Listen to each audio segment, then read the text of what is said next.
नमस्कार, मैं हूं राजेंद्र राजन। आज हम लोग सुप्रीम कोर्ट के सुप्रसिद्ध वकील प्रशांत भूषण जी से समता मार्ग के लिए बातचीत करेंगे। हमारे साथ हैं समता मार्ग के सहयोगी चरण सिंह राजपूत, पत्रकार। प्रशांत जी का नाम किसी परिचय का मोहताज नहीं है,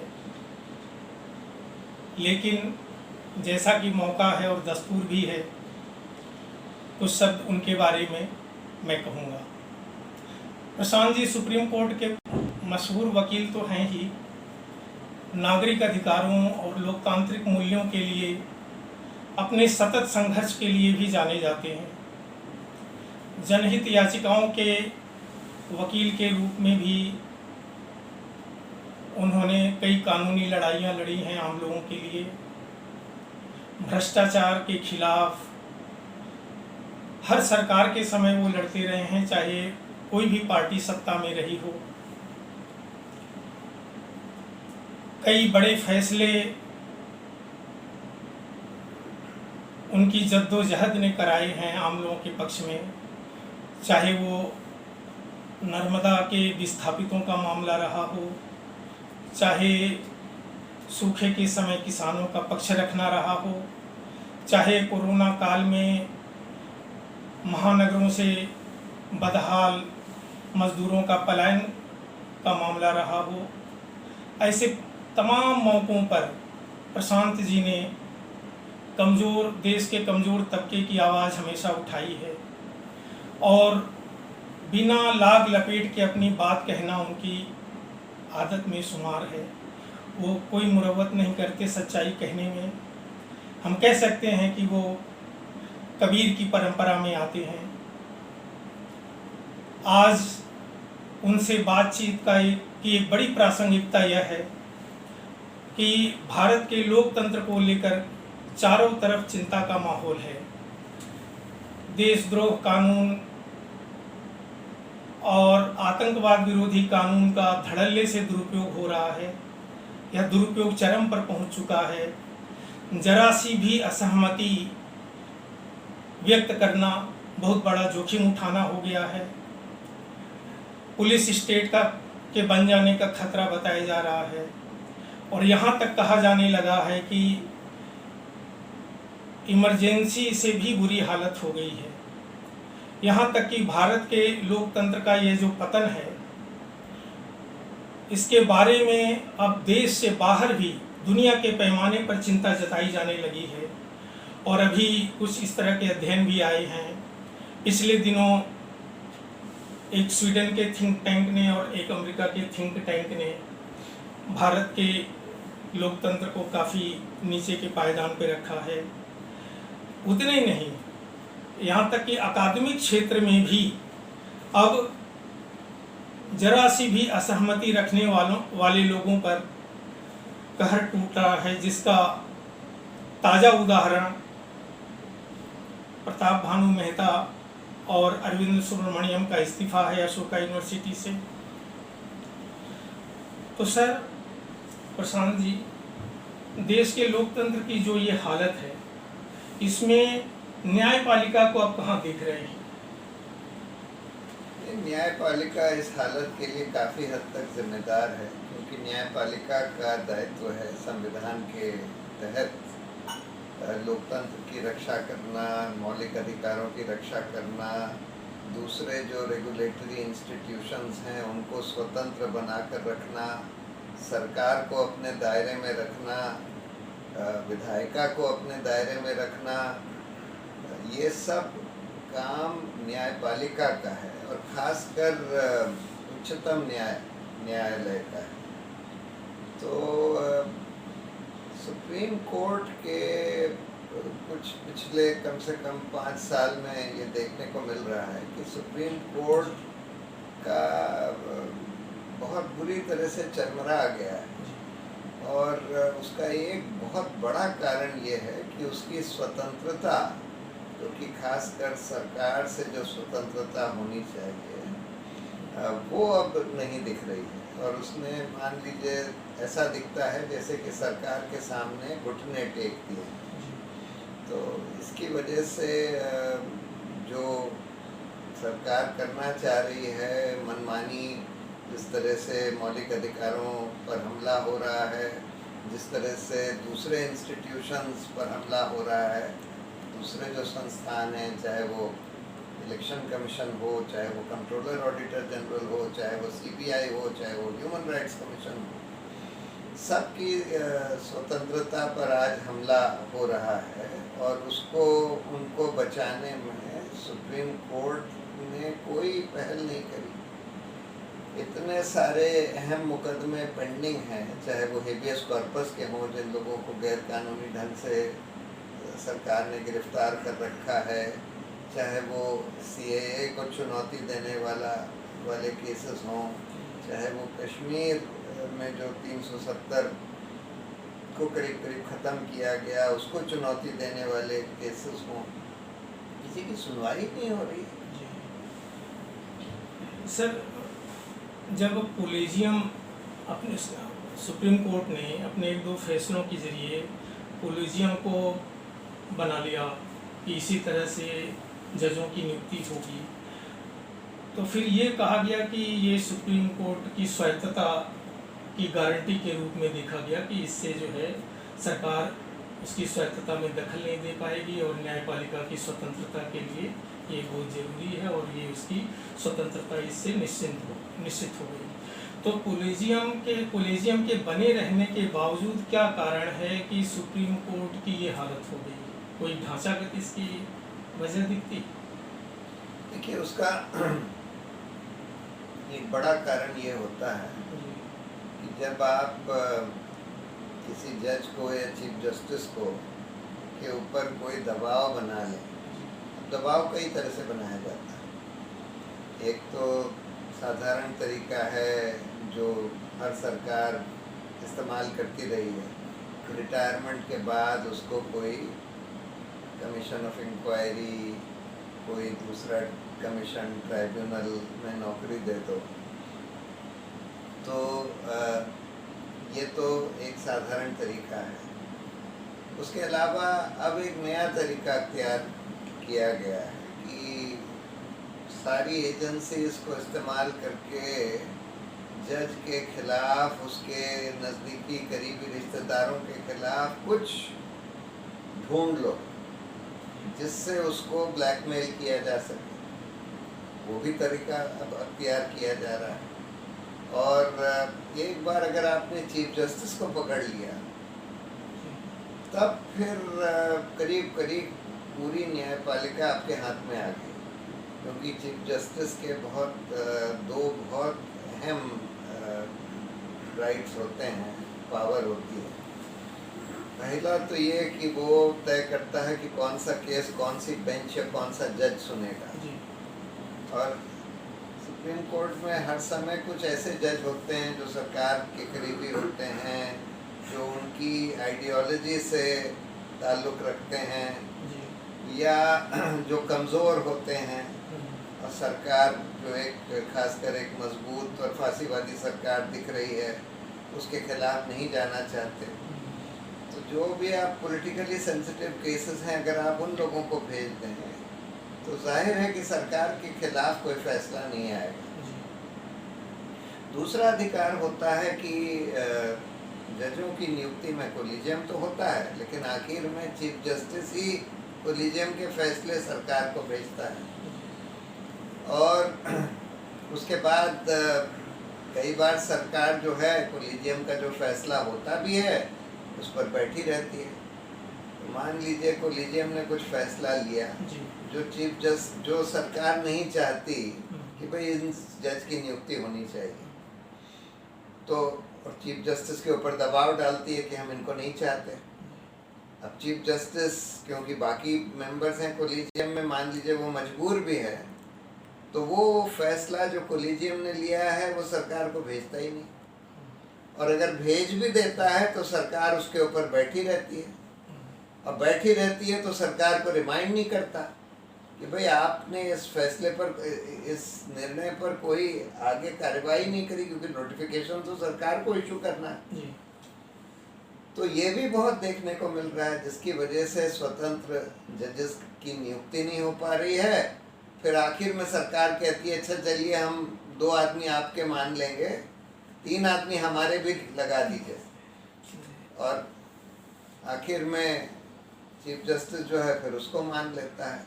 तो इस तरह से बहुत सारे गलत जजेस की नियुक्ति होती रही है, खासकर इस सरकार के समय में। तो ये भी एक बड़ा कारण है कि तो फुल प्रूफ प्रणाली क्या हो सकती है? कि हम लोग तो शुरू से ही कहते रहे हैं कि आप एक बिल्कुल स्वतंत्र आयोग बनाइए, जो ना तो सरकार से जिसका कोई ताल्लुक हो, ना ही न्यायपालिका से ताल्लुक हो, क्योंकि ये एक फुल टाइम जॉब है जजों की नियुक्ति करना। कि पहले जब सरकार के हाथ में थी नियुक्ति तो कहते थे कि भाई सरकार के जो करीब हैं उनकी नियुक्ति हो जाती है। जब कोलिजियम के हाथ में आया तो अब ये कहा जाता है कि जो कोलिजियम के जज के करीबी हैं उनकी नियुक्ति हो जाती है। ये बात ठीक है कि कोलिजियम के आने के बाद सरकार से थोड़े से ज़्यादा स्वतंत्र जजों की नियुक्ति हो रही है, लेकिन अभी भी जो सबसे अच्छे जज हैं, सबसे बढ़िया जज जिनकी नियुक्ति होनी चाहिए, उनकी ज़्यादातर नहीं हो पा रही, क्योंकि भाई भतीजावाद कोलिजियम में भी चलता है। हम लोग इसलिए शुरू से कहते रहे हैं कि एक बिल्कुल फुल टाइम स्वतंत्र आयोग बनना चाहिए। और अभी तो जो कोलिजियम है वो लोग तो बहुत बिजी जजेस हैं।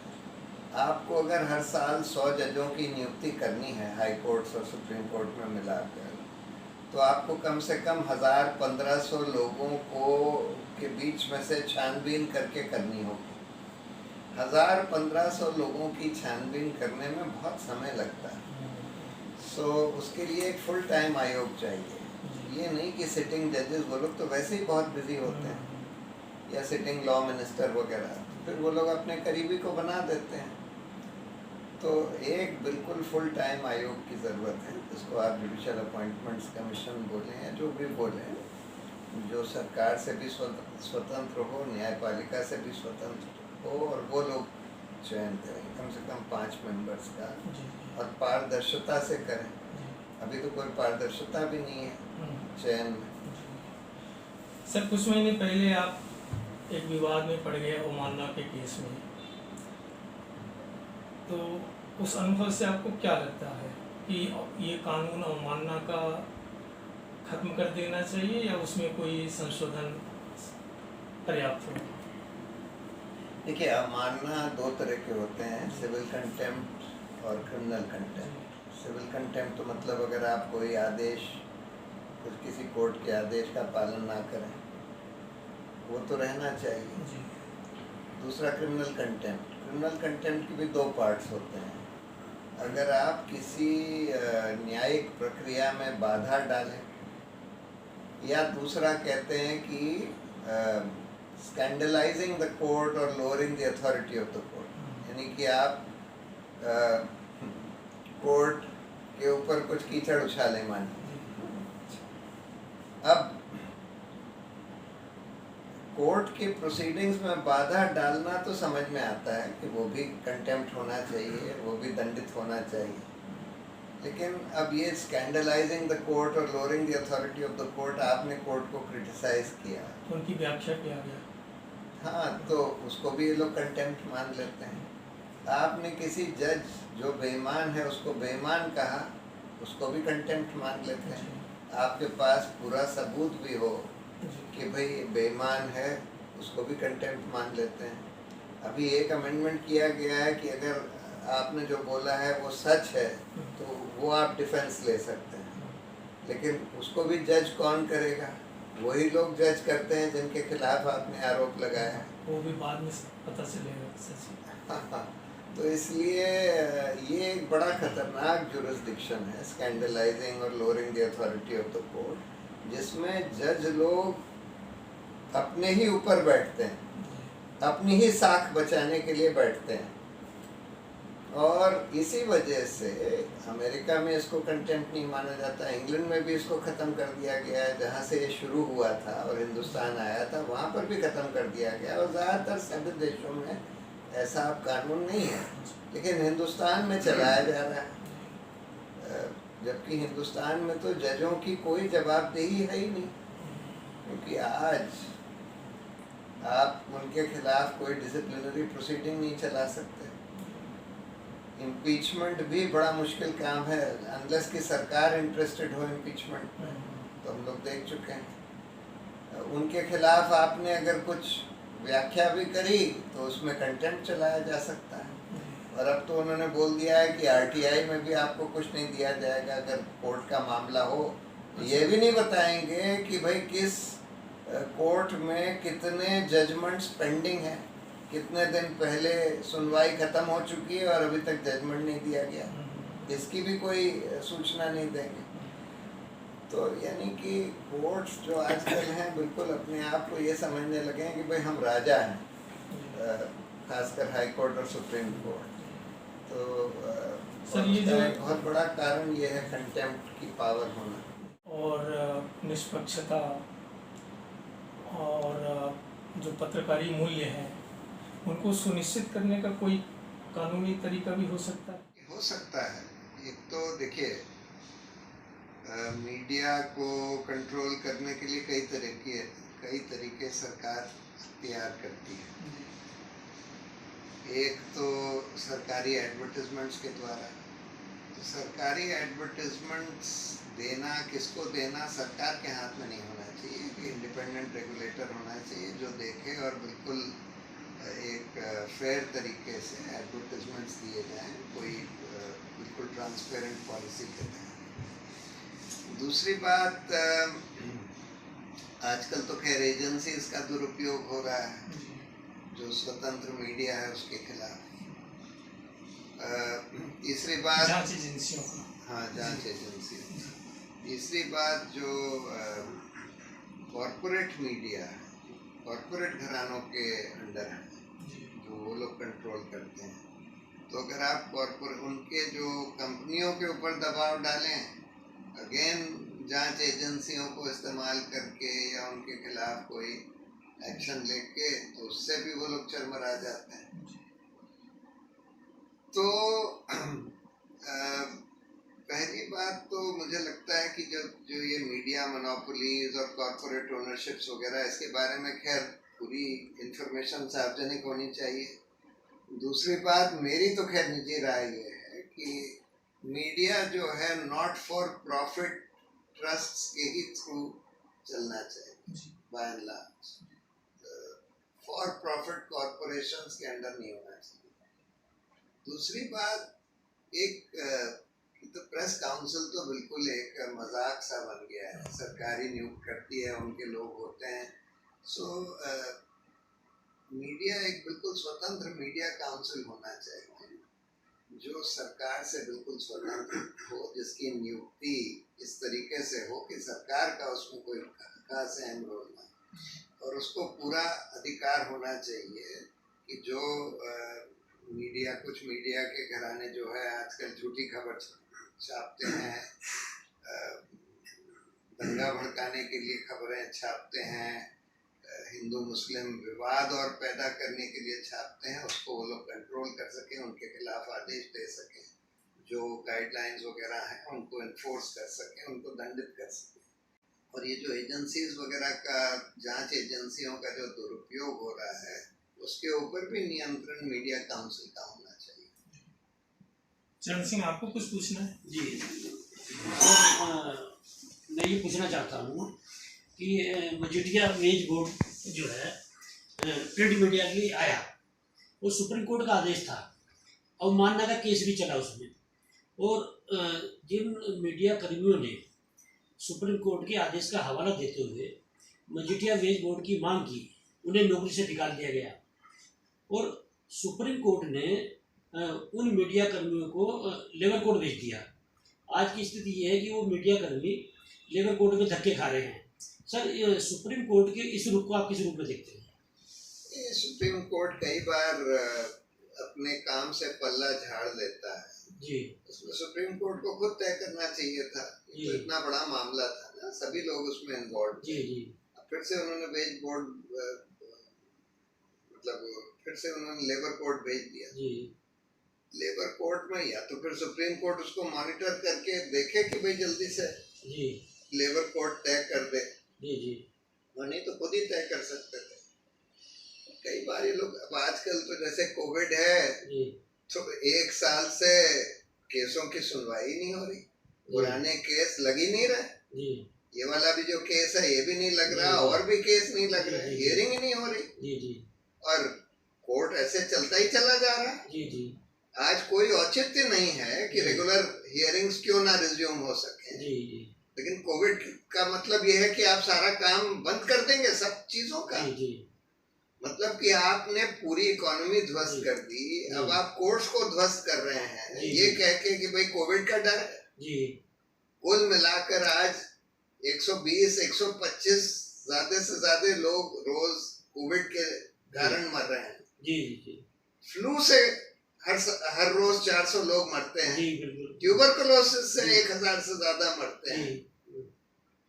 लेकिन आप बस कोविड के डर से आप सब कुछ बंद कर देंगे। यूनिवर्सिटीज बंद जी कर दिए आपने, खोल ही नहीं रहे हैं, स्कूल्स बंद कर दिए, खोल नहीं रहे हैं, जी कोई औचित्य नहीं है जी इसका।